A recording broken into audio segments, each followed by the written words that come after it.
That little system that we call the 3DS provided me with so many great little RPGs. It was one of my favorite things about that system, which, like, we could take that as a shame that it's going away. But I take it as a little bit of a positive, because at the end of the day, these RPGs, these little special ones that I just love to play, they're on the way to the Switch. And the latest one that I've heard of is called Snack World.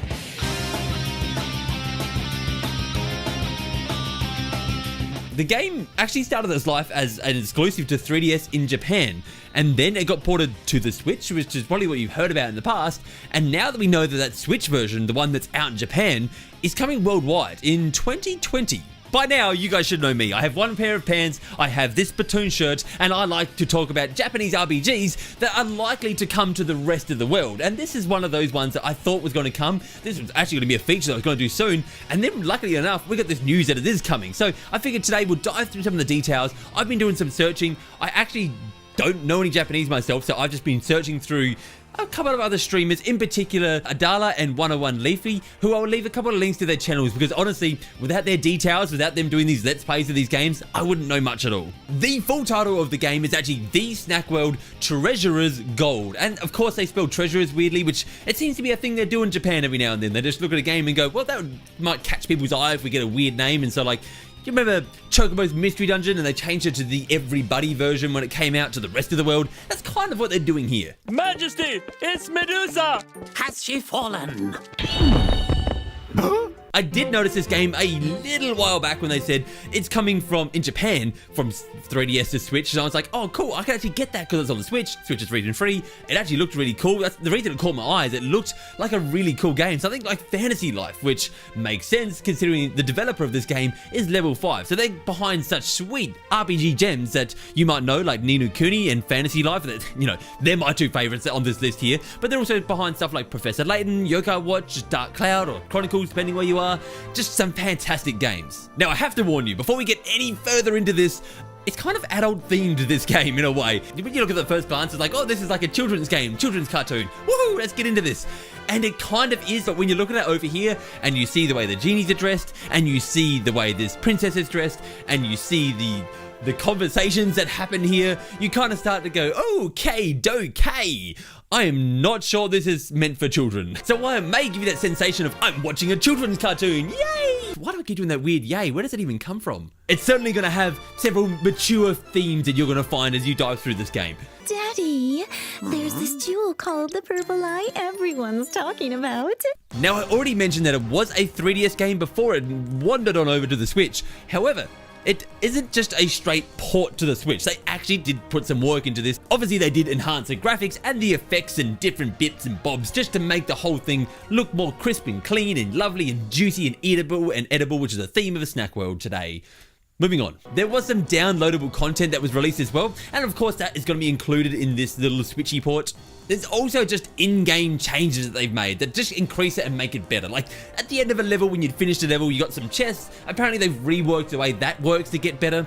And like the difficulty in the original game was apparently quite easy. Like you just wander through there, slack and slash, and you'd make your way to the end. And now apparently that's a little bit harder. And I can see that in the gameplay. I can see like some of these streamers struggling. I'm sure they're great at games, by the way. It's not easy to stream. And lastly, it's going to come with these 4 episodes of an anime that I'm assuming, well, they're in the Japanese version. I'm assuming they're going to bring them over to the English version as well, so that we can watch them, considering you can already watch the episode 1 in English on YouTube, and I will link to that down below. Watch that anime, but watch that first episode, because it gives you a really good idea of the tone of the game this is going for, and it's got that level 5 kind of feeling to it in the first place, but this gives you a good idea of the world. Now, you might have already noticed from the fact that I mentioned that it's an anime, that level 5, as they like to do with some of their products, they've turned this into a little bit of a multimedia type thing. So it goes into multiple different stuff. You've got the anime, you've got a manga, and of course you've got the game. There is one more piece to this multimedia pie that we're all just chowing down on at the moment,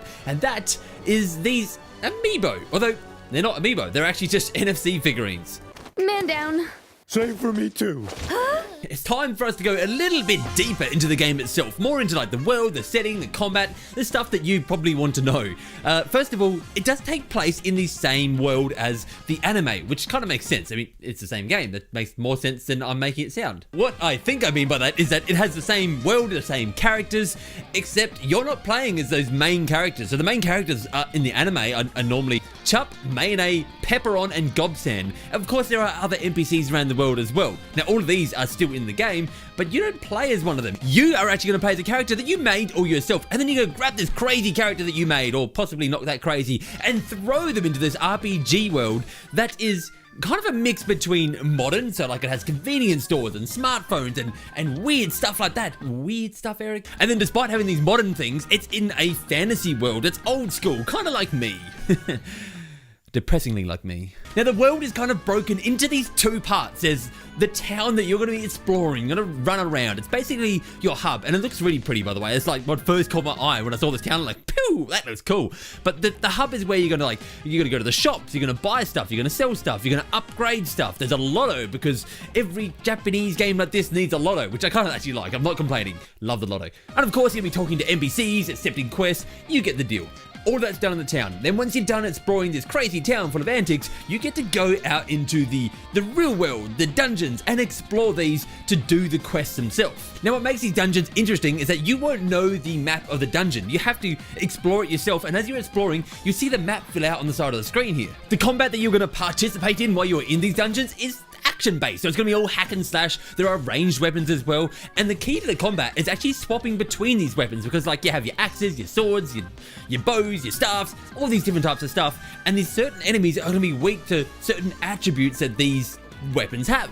Now, it wouldn't be fun if the enemies didn't attack back, obviously, which they do, and you have to kind of dodge out of the way of their attacks. What makes it interesting is their tails. Their tails will be like either a red circle on the ground or just red markings on the ground. That'll tell you where they're going to attack, so you have time, hopefully, to try dodge out of the way. Although I noticed some of the windows are fairly tight, like you gotta be quick to get out of the way of those attacks. Which, like I said, the difficulty had been ramped up for the Switch port, so maybe that's the reason that's been turned down a little bit, that timer. There is more to the dungeons, like there's going to be traps on the ground that you could run into. There's also just treasure rooms that have treasure and more lotto, because more lotto is needed in games like this. And there's going to be bosses and cool loot and treasure, and that's the same thing as loot. And funnily enough, you don't actually have to do this alone. It's dangerous to go alone. You should know that by now. You can actually you can team up with multiple people from around the world and explore these dungeons with them, or you can also take the people from the town. Like if you wanted to take Chup or whoever else they allow you to take, I'm not sure what the requirements are, you can take them into the dungeons yourself, and they will help you. Like I think you get 2 teammates here that'll help you battle through these dungeons. I think that's going to do it for the main chunk of the details here. Hopefully that helped you get a little bit of knowledge about this game and a little bit of an understanding as to what it is. Don't forget, if you do want to know more, check out that anime that I mentioned before, because that's just, it's just a fun watch, first of all, and it does not take long. Like I think it's only 8 minutes long or something, just to quickly whiz through, and it will give you a good idea of what it's like.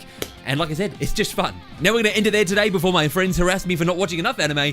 And if you liked today's video, remember to hit that like button, hit that subscribe button, be much appreciated. And remember, for great Nintendo entertainment and more pulling out words like this, you can count on me.